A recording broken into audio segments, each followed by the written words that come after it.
Hey everybody, the doors to the Viridian Tea House are open once more. Thank you so much for joining me. This episode is going to be so much fun. One, I do have to say a couple of things. One, today begins Women's History Month, so for all you women and mothers and grandmothers and daughters and sisters and aunts who are kicking butt and taking names, I salute you. Today is also Mardi Gras, Laissez les bâtons rouler. So for all of my friends who are in NOLA or in other areas where they're having the parades and catching beads and all sorts of stuff, I hope you guys are having a lot of fun today. James and I did enjoy a nice king cake. So from the Mile High City, happy Mardi Gras.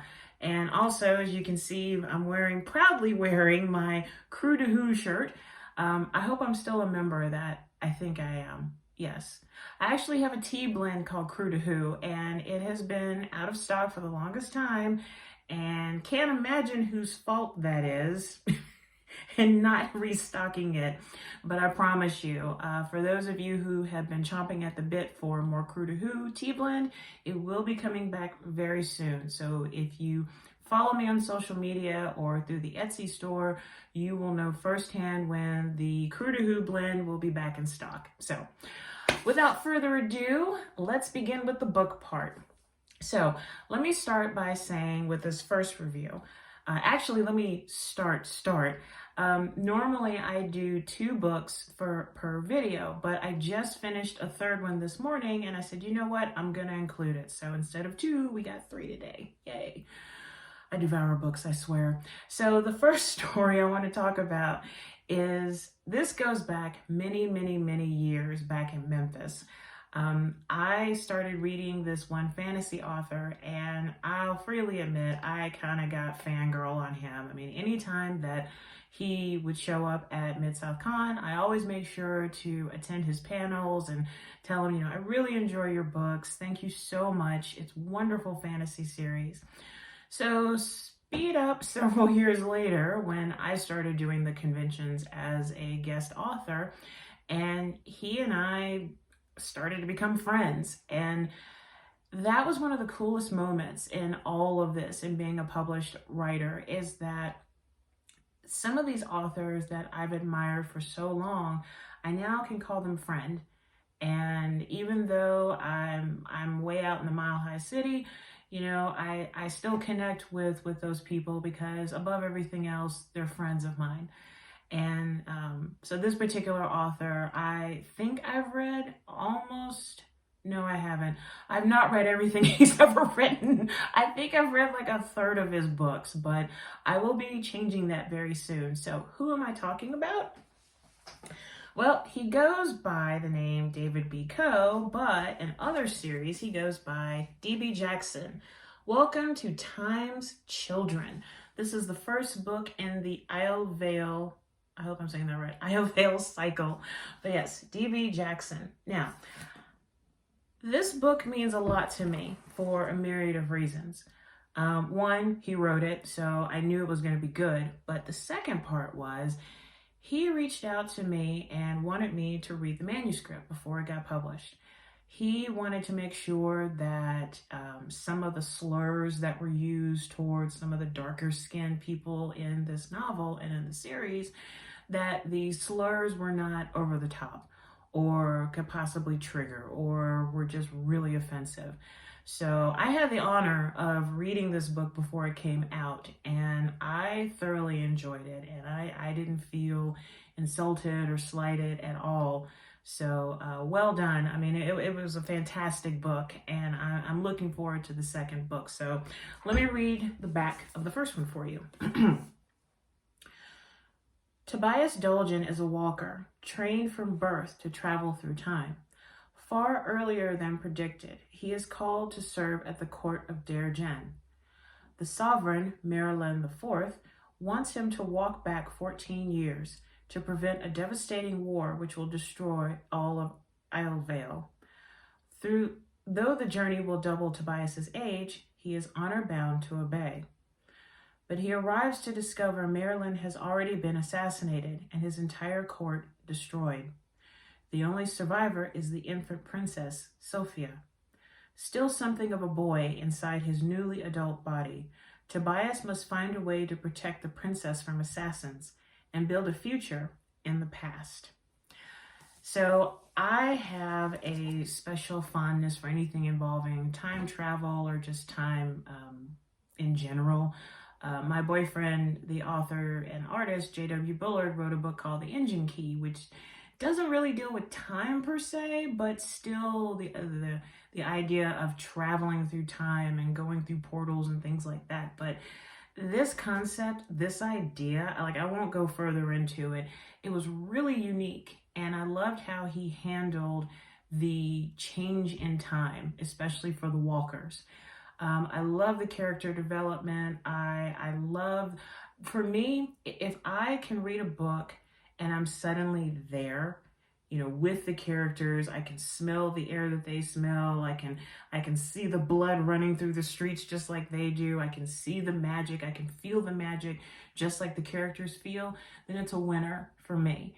And Time's Children was very much a winner. Reading it the second time, it was kind of sad because I had read it the first time and it's been a while. So when I read it again, I thought, I don't really remember too much of this. However, as I went through the book, the scenes started, it's like, oh yeah, and I remember that. Oh yeah, I remember that too. So if you were looking for a kick-ass first book to a series, especially dealing with fantasy, good guys, bad guys, shady characters, magic, demons, and all sorts of stuff like that, you need to read Time's Children by D.B. Jackson.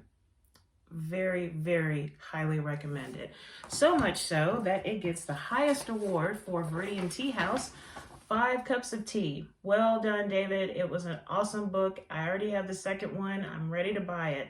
I am ready, ready, ready. So 5 cups of tea from Viridian House. Thank you. So the next book I want to talk about, I actually met the author at Cosign this year down in Colorado Springs. And, you know, I just have to say again, I think I've talked about this convention at least 3 or 4 times, but even though it was a kind of a small con, I really enjoyed my time there. And it was so cool to meet fantasy sci-fi authors from this state that I now call my home. And so this book was quite a delight to read, and I hope that others will go out there and buy this book. What am I talking about? It is the first book in the Ashport Archives, Search for the Phoenix by Stephanie A. Gillis. Make sure I'm saying the name correctly. So this book is the first book in a series. I think there's like 4 or 5 books. I was blown away by this. I mean, yeah, I will admit it's your typical hero's journey, but it's set in Colorado. It's set in modern time.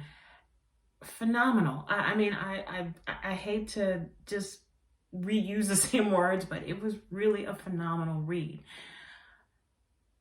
Yes, I did say that whenever I read books, if I feel like I'm actually there, that's a winner for me. Well, also too, if I literally can't put the book down, if I'm willing to call in sick to work, sorry, Crate and Barrel, but if I'm willing to call in sick to work just so I can finish reading a book, then order the next one or go to the library and try to find it, it's a winner. This was a winner for me. I thoroughly enjoyed The Search for the Phoenix. I mean, Stephanie, well done on this book. So I'll read the back of it for you. Levin Connolly never wanted to return home after leaving the small town of Ashport, Colorado, 3 years ago. She thought she was free of the embarrassment that comes with having ghost hunters for parents until her uncle passes away, making her the heir to the Ashport Conservatory. Levin is prepared to sell the place and get out of Dodge, but soon learns the hard way that her uncle has been keeping one of the most powerful creatures in existence hidden in the house, the one and only Phoenix.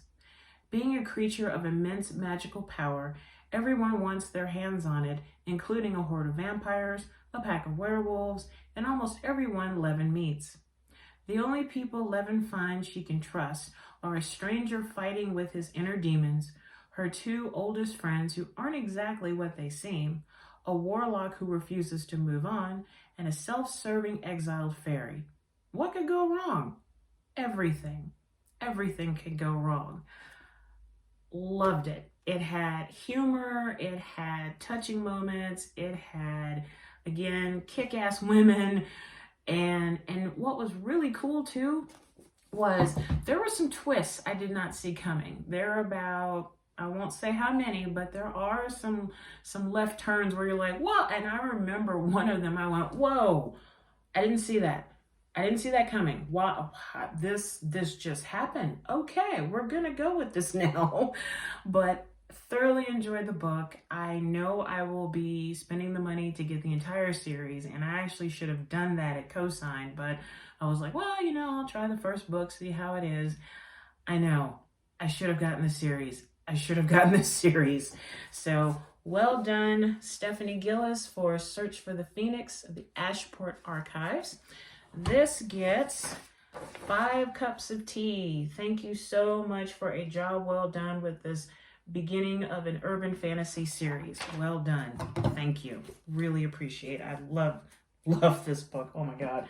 I really hated when I ended the book and I didn't have the second one. I know, I should have gotten the series. So the third book that I wasn't going to review until next week, but I figured, put it in, why not? And this is actually the second book to a series that I started where I got almost violently sick. If you remember me talking about Alice by Christina Henry, where it was a very psychological, disturbing turn on Alice in Wonderland, this is the sequel, Red Queen. I just finished it like 2 hours ago, and you know, damn you, Christina Henry, you just hook people with your books. This was an amazing sequel to Alice. I thoroughly enjoyed reading this. I really, really enjoyed it. I enjoyed the return to this version of Wonderland. I enjoyed the return of Alice and Hatcher and all the other characters, and some new ones too. The only thing I didn't care for was the fact that the ending seemed a little bit rushed. And I kind of felt that way with the first book, Alice, as well. But other than that, you know, no complaints, no, oh my gosh, you know, why even read this book? So I'm going to give it 4 cups of tea from Viridian Tea House. 4 cups of tea.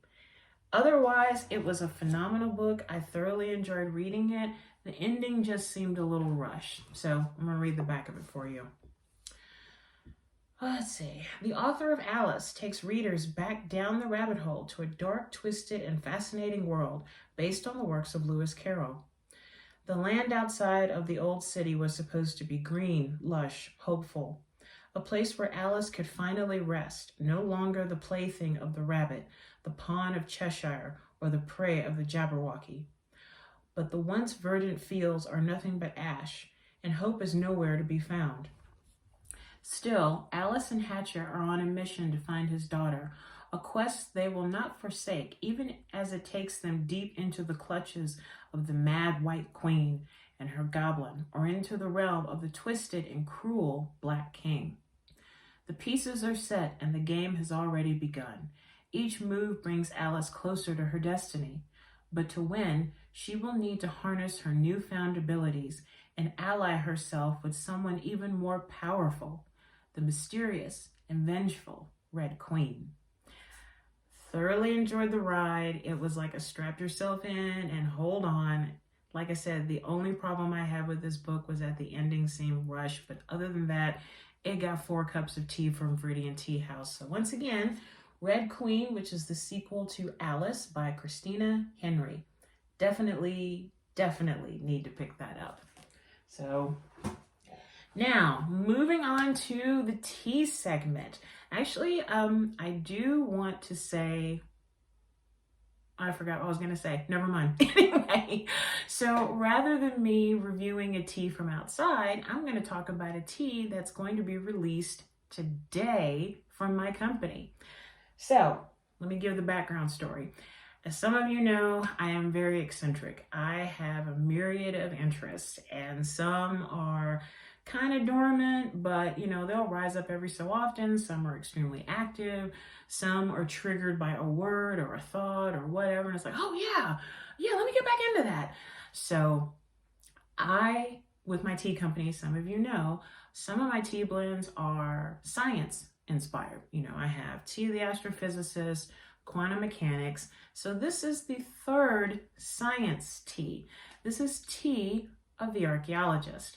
I adore archaeology, and ever since I watched Raiders of the Lost Ark, I knew that I was going to become an archaeologist. And then for some reason I ended up in law. I don't even know how that happened. But I actually know somebody who is an archaeologist, and I'll never forget, he and I talked several hours about, you know, what's going on in our lives and things like that. But I learned a lot about the world of archaeology in terms of a job, a profession, and the current discoveries, the previous discoveries, all that kind of stuff. So, of course, I always brew this. This is Tea of the Archaeologist. And yes, it is a deep red. Why is it a deep red? Because it's one of my rooibos blends. The ingredients are rooibos, apple, lemongrass, and some other stuff, which if you buy a bag of it, you will see the rest of the ingredients. So one little note, because it's rooibos, there's no caffeine in it. So you can drink this all day, and if you're sensitive to caffeine, this won't bother you. So let's pour this in. I let this steep for about a good 5 minutes. I tell people that with regards to an herbal tisane or an herbal tea, it's okay to let it steep for about 5 to 7 minutes. So for this was actually a full pot. I let it steep for about 5 minutes, and I used about 5 or 6 tablespoons to get a full pot like this. So this is my first time trying it. And my lovely Celestial Sakura Dragon mug, which is now one of my staples for Viridian Tea House. Here we go.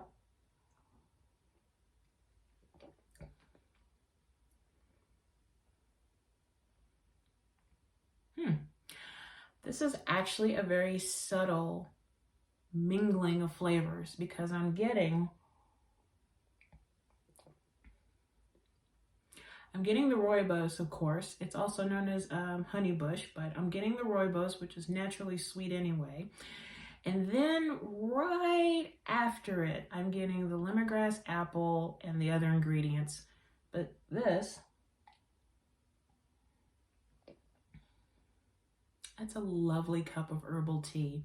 So once again, this is my new blend, which will be released onto the Etsy store as soon as I finish this video. This is Tea of the Archaeologist. So for all of you out there who are archaeologists, who are into archaeology geeks, if you know somebody who's an archaeologist, I raise my cup to you. This is for you. It really is lovely. That's lovely.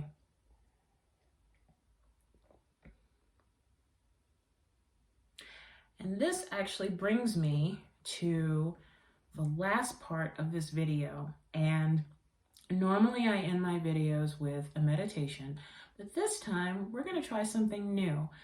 This is something that I've kind of had in the back of my head for a while, but I said, you know what, sit near the bush, just go ahead and try it out. So I'm talking about tea journaling. I know some people are probably like, what? I mean, what? You get a journal and you write? Well, it's really up to you, but here's what I suggest. First, and I'll wait, grab yourself a journal. This is my latest journal, by the way, featuring a sticker from Curiosity, which is fiction for retropunks. I have 3 of their anthologies, and oh my gosh, I've read one of them, simply heaven. So if you're into steampunk or gaslight punk or diesel punk, if you look up Curiosities, try out one of their anthologies. It's right up your alley. Or if you can consider yourself to be retro punk, Curiosities. So grab a journal, and Also grab some tea, which I already have my Tea of the Archaeologist. Grab a nice pen. And now this can be used as a sort of a meditative practice. I mean, it's not really meditation because you're actively doing something, but hopefully this is something, an activity that will calm your mind. So make yourself a favorite cup of your tea, get your journal, take a nice sip.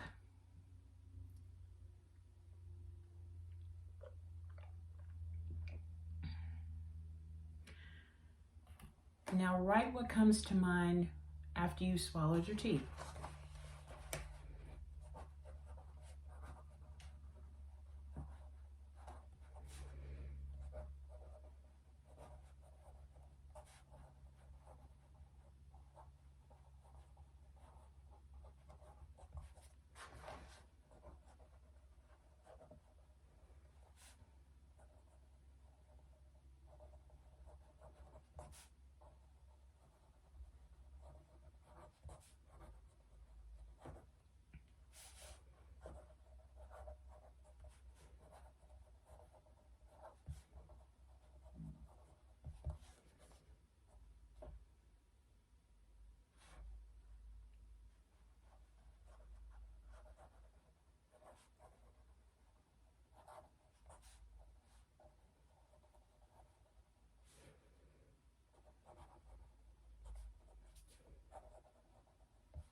Okay.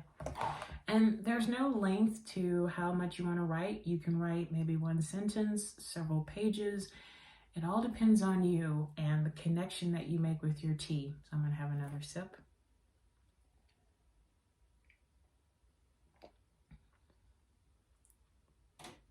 That's just so wonderful. Oh, that's just lovely. So here's what I wrote. I said, Tea of the Archaeologist. Sunshine, sweetness naturally found, a feeling of being light on the inside, walking through a meadow after a rainstorm.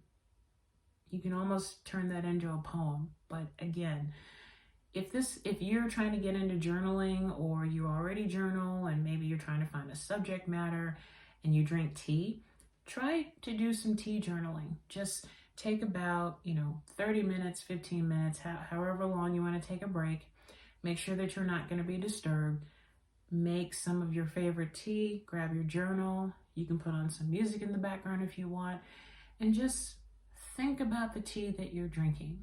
Don't think about the fact that it's hot water fused with some leaves or herbs or whatever, but think about the tea. Think about what comes after you add the water to the tea, and think about the flavor, and think of just anything that comes to mind. This reminds me of my grandmother, or this reminds me of one of my favorite books, or this reminds me, or I love the taste of this, or wow, this is horrible, but why do I keep drinking it? It's really up to you.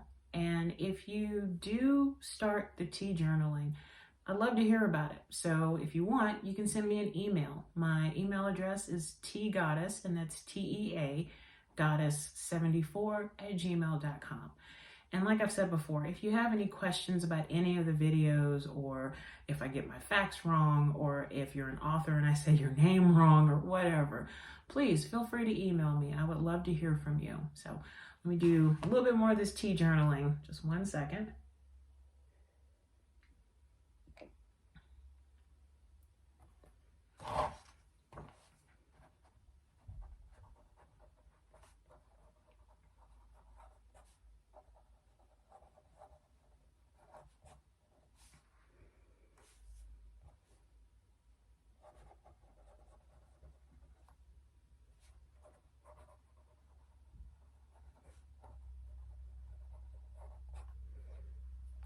So with that other sip, I just wrote warm, sunset watching, freedom, a farmer's market.